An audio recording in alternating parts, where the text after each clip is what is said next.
स्वागत करता हूँ आपका आज की क्लास में।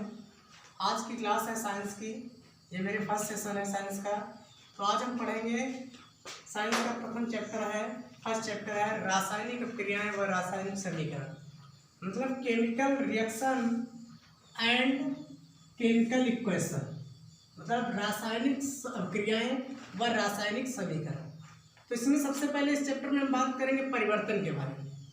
परिवर्तन क्या होता है, चेंजेस क्या होता है, किसी का किसी दूसरे रूप में बदल जाना ही क्या कहलाता है, परिवर्तन कहलाता है। क्या कहलाता है, परिवर्तन। तो डेफिनेशन हमने बताई परिवर्तन की, चेंजेस की, कि किसी वस्तु का किसी दूसरी वस्तु में परिवर्तन होना ही क्या बदलना ही क्या कहलाता है, परिवर्तन कहलाता है। क्या कहलाता है, परिवर्तन। तो चेंजेस ऐसे ही क्या कहलाता है, परिवर्तन।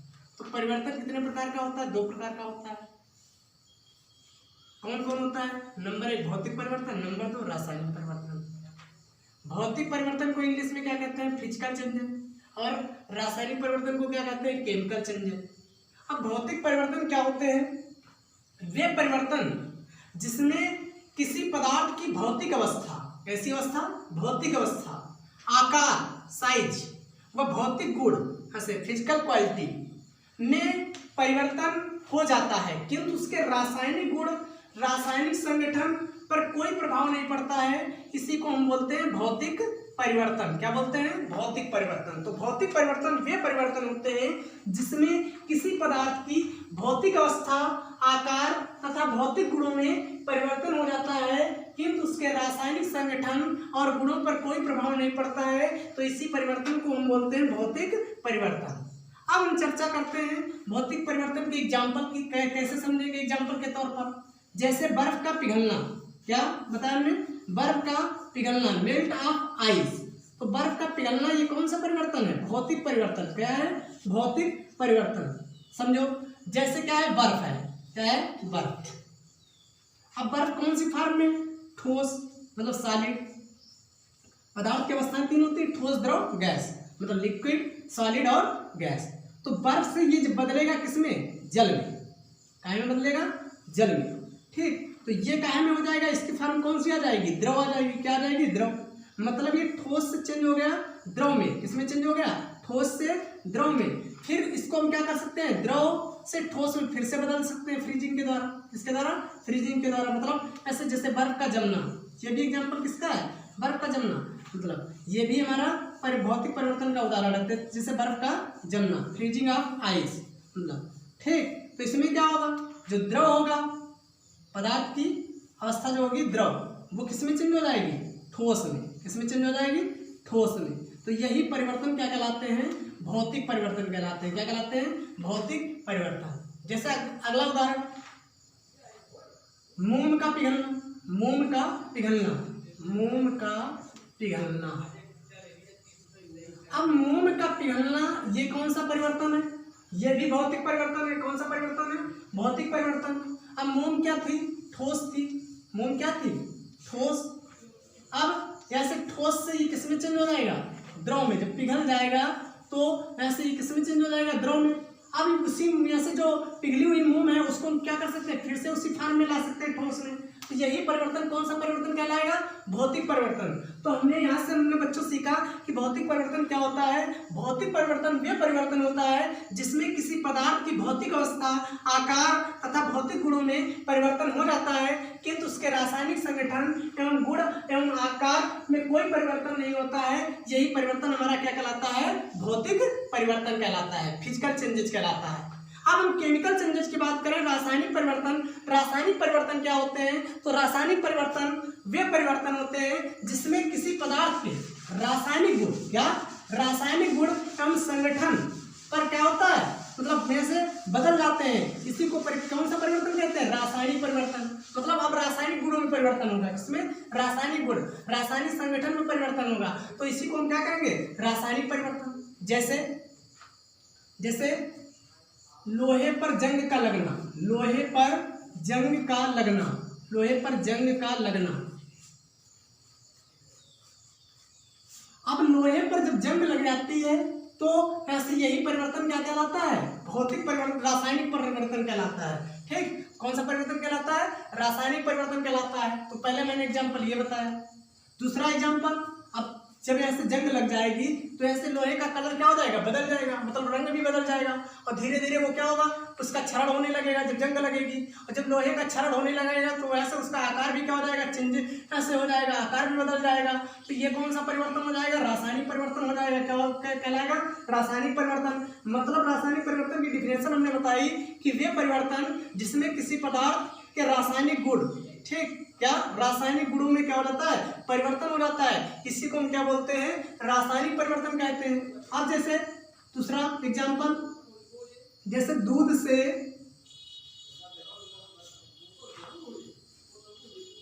पनीर का बनना। आप सभी को पता है दूध से कई सारे प्रोडक्ट बनाए जाते हैं। दूध से पनीर का बनना,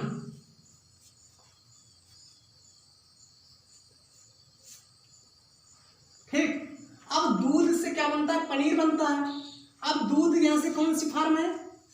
दूध कौन सी फॉर्म है? यहाँ से लिक्विड है, मतलब ऐसे द्रव है। क्या है? द्रव। अब ये चेंज किसमें हो जाएगा? ठोस में। जब पनीर बनेगा तो ये कौन सी अवस्था हो जाएगी? ठोस अवस्था हो जाएगी इसकी। मतलब तो ऐसे क्या हो रहा है? रासायनिक, मतलब उसकी अवस्था में क्या हो रहा है? परिवर्तन हो रहा है। और उसके रासायनिक गुण, मतलब ऐसे तो उसके रंग में भी परिवर्तन हो जाता है, ठीक। तो यही परिवर्तन क्या कहलाता है? रासायनिक परिवर्तन कहलाता है। कौन सा परिवर्तन कहलाता है? रासायनिक परिवर्तन। मतलब तो दूध से पनीर का बनना, ठीक, दूध से दही का बनना, मतलब तो ये परिवर्तन कौन से परिवर्तन कहलाते हैं? रासायनिक परिवर्तन। लेकिन ये भिन्न कैसे है भौतिक परिवर्तन से? अब जंग को, अगर किसी लोहे पर जंग लग गई है तो उसे क्या कर सकते हैं? वैसे ही तो नहीं ला सकते हैं, मतलब जैसे जंग को हटा सकते हैं, लेकिन कहीं हम फिर से वही लोहा बना देंगे तो ऐसा नहीं बन पाएगा।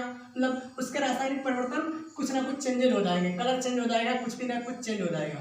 अब जैसे पनीर है तो पनीर को क्या कर सकते हैं? दूध में फिर से बदल सकते हैं? नहीं बदल सकते, ऐसा इम्पॉसिबल नहीं है, ठीक। तो ये परिवर्तन कौन सा परिवर्तन कहलाते हैं? रासायनिक परिवर्तन कहलाते हैं। जैसे दूध से पनीर का बनना, दूध से दही का बनना, मतलब तो ये सब हमारे कौन से परिवर्तन हुए?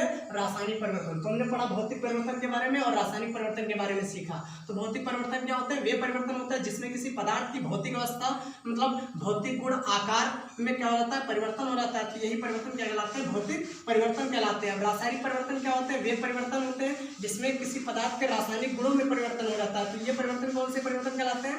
रासायनिक परिवर्तन कहलाते हैं। ठीक बच्चों, समझ में इतना आ गया होगा। अब आगे हम पढ़ेंगे, बात करेंगे रासायनिक अपक्रिया की। रासायनिक अपक्रियाएं क्या होती हैं? केमिकल रिएक्शन क्या होती हैं? तो यहां से हम पढ़ेंगे केमिकल रिएक्शन के बारे में। किसके बारे में पढ़ेंगे? Chemical reaction.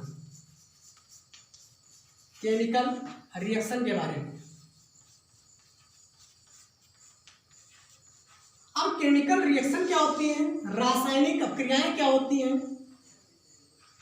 वे क्रियाएं, क्या बताया हमने? वे क्रियाएं जिसमें एक या एक से अधिक अणु, क्या हमने बताया कि वे क्रियाएं जिसमें एक या एक से अधिक अणु आपस में क्रिया करके एक नए पदार्थ का निर्माण करते हैं। मतलब वे क्रियाएं जिसमें एक या एक से अधिक पदार्थ जो होते हैं वो आपस में क्या करते हैं? क्रिया करते हैं और एक नए पदार्थ का निर्माण करते हैं।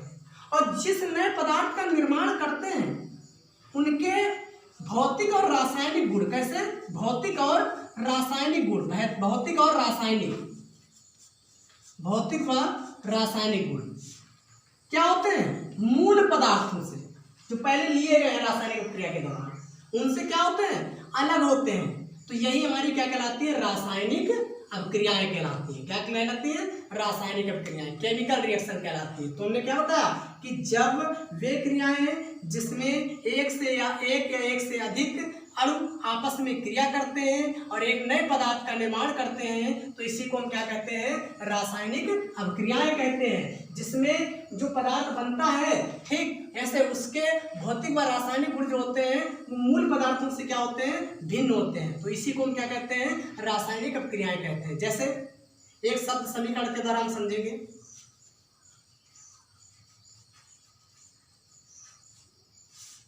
जैसे हमने मैग्नीशियम धातु को, कौन सी धातु को? मैग्नीशियम धातु। अब मैग्नीशियम धातु को हमने क्या किया?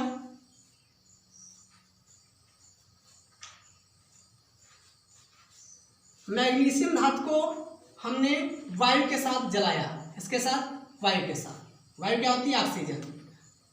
अब जलाया तो हमारा क्या प्राप्त हुआ? Magnesium oxide. क्या प्राप्त हुआ? Magnesium oxide. Magnesium oxide.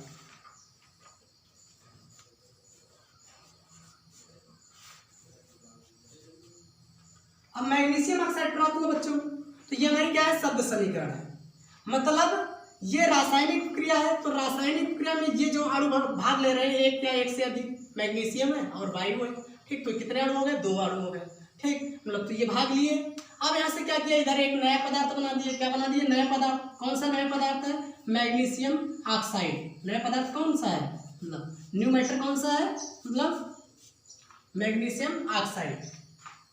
अब मैग्नीशियम ऑक्साइड जो बना है, इसके भौतिक और रासायनिक गुण जो हैं वो मैग्नीशियम और वायु से क्या है? भिन्न है। तो यही ऐसे अपक्रियाएं क्या कहलाती हैं? रासायनिक अपक्रियाएं कहलाती हैं। क्या कहलाती है बच्चों? रासायनिक अपक्रियाएं कहलाती हैं। तो यहाँ से हमने सीख लिया रासायनिक अपक्रियाओं के बारे में। अब हम रासायनिक अपक्रियाओं जो हैं उनको प्रेक्षण द्वारा या प्रयोगों द्वारा कैसे मतलब पहचानेंगे? कैसे पहचानेंगे? मतलब तो ऐसे कैसे पहचानेंगे? सबसे पहले जो रासायनिक अपक्रियाएं होते हैं, रासायनिक अपक्रियाएं होती हैं, उसमें पदार्थ की भौतिक अवस्था, भौतिक अवस्था में क्या हो सकता है? परिवर्तन हो सकता है। उसके रंग में परिवर्तन हो सकता है। क्या हो सकता है? रंग में परिवर्तन हो सकता है क्रिया के दौरान।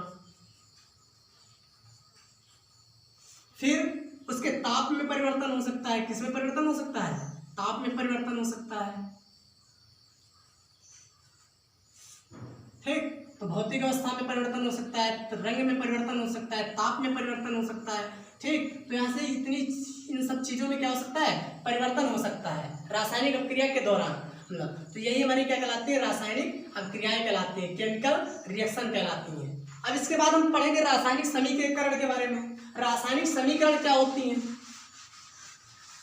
केमिकल इक्वेशन क्या होती हैं? तो केमिकल इक्वेशन के बारे में क्या कैसे पढ़ेंगे? समझो केमिकल इक्वेशन क्या होती है?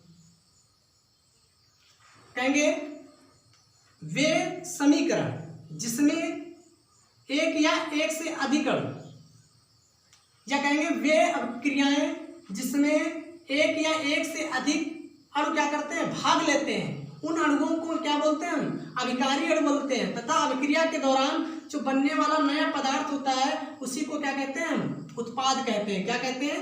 उत्पाद कहते हैं। मतलब एक से अधिक अभिकारी अणु, अभिकारी अणु,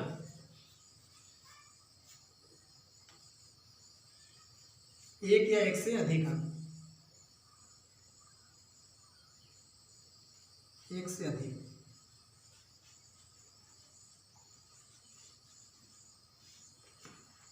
अभिकारी अणु क्या करते हैं? भाग लेते हैं और किसका निर्माण करते हैं? एक नए पदार्थ, जिसे हम क्या कहते हैं? उत्पाद कहते हैं, ठीक। क्या कहते हैं? उत्पाद कहते हैं।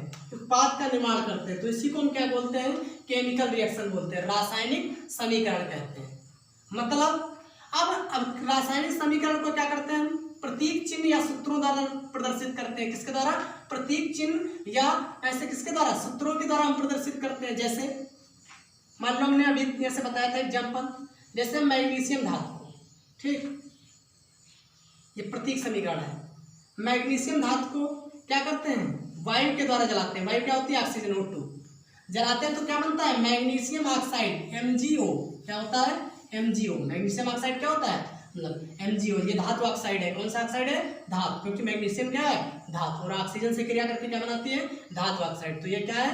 धातु ऑक्साइड। आगे पढ़ने को मिलेगा इसके बारे में सब, ठीक। अब ये कौन सी धातु है? मैग्नीशियम धातु है। अब इसको हमने क्या किया? वायु के साथ जलाया।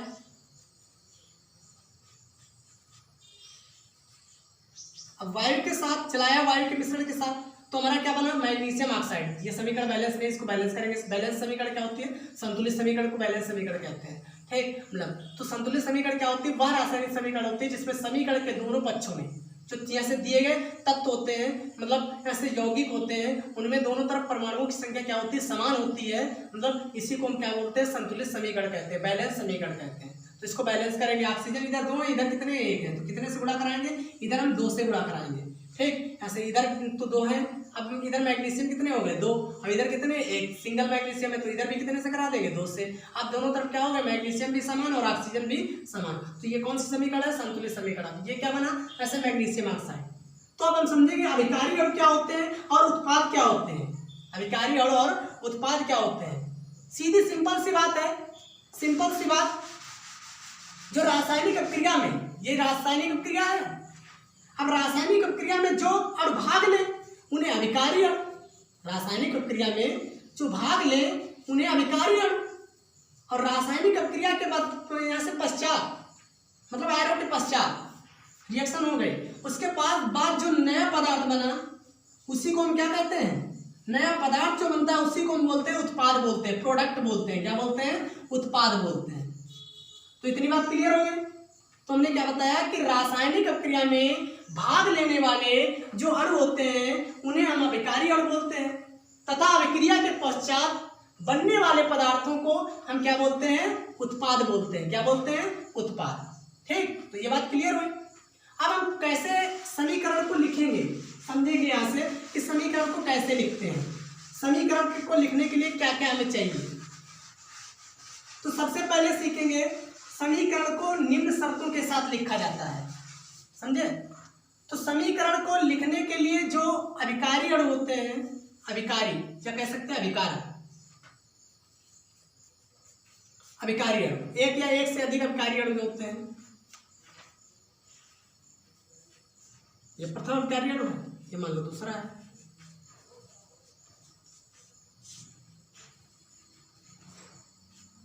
ठीक, अब ये दूसरा अभिकारी अणु है, अभिकारी अणु। अब इनको एक हम किसके द्वारा, तीर चिन्ह, किसके, तीर चिन्ह के द्वारा क्या करते हैं, प्रदर्शित करते हैं। किसके द्वारा प्रदर्शित करते हैं, तीर चिन्ह के द्वारा प्रदर्शित करते हैं। फिर क्या बनेगा, उत्पाद बनेगा। तो हमने क्या बताया, पहला समीकरण को कैसे लिखेंगे, मतलब एक से जो अधिक अभिकारी अणु भाग ले रहे हैं, ठीक, अभिकारी अणु जो होते हैं और उत्पाद होते हैं, इनके बीच का जो फैसला होता है उसको हम किससे दिखाते हैं, तीर चिन्ह से प्रदर्शित करते हैं। किसके द्वारा, तीर चिन्ह। मतलब एक रासायनिक समीकरण को हम किसके द्वारा दर्शाते हैं, एक तीर चिन्ह द्वारा प्रदर्शित करते हैं, एक एरो के द्वारा दर्शाते हैं। अब नंबर 2, जो रासायनिक क्रिया में अभिकारी अणु भाग लेते हैं उनको हम अभिकारक बोलते हैं। तो अभिकारकों के बीच एक या एक से अधिक है, क्या लगाते हैं, योग का चिन्ह लगाते हैं, मतलब प्लस का चिन्ह लगाते हैं। क्या लगाते हैं, प्लस का चिन्ह लगाते हैं, समझे। और जो एरो के इधर है उत्पाद बनेगा, मान लो एक से अधिक उत्पाद बन गए, ठीक, अन्य यौगिक बन गए, तो उनके बीच क्या हम लगाते हैं, उनके बीच में हम क्या लगाते हैं, योग का चिन्ह लगाते हैं। अतः जो बीच का जो फैसला होता है उसको हम तीर चिन्ह से दर्शाते हैं। किसके द्वारा, तीर चिन्ह के द्वारा दर्शाते हैं, मतलब समीकरण को। अब नंबर 2, जो समीकरण दी गई होती है उसमें बायां पक्ष जो होता है समीकरण के, कौन सा, बायां पक्ष, उससे क्या हम बोलते हैं, अभिकारक बोलते हैं। क्या बोलते हैं, अभिकारक। और जो समीकरण का दायां पक्ष होता है, मतलब एरो के दाएं तरफ वाला भाग जो होता है उसको हम क्या बोलते हैं, उत्पाद बोलते हैं। क्या बोलते हैं, उत्पाद बोलते हैं। ये बात क्लियर हो बच्चों।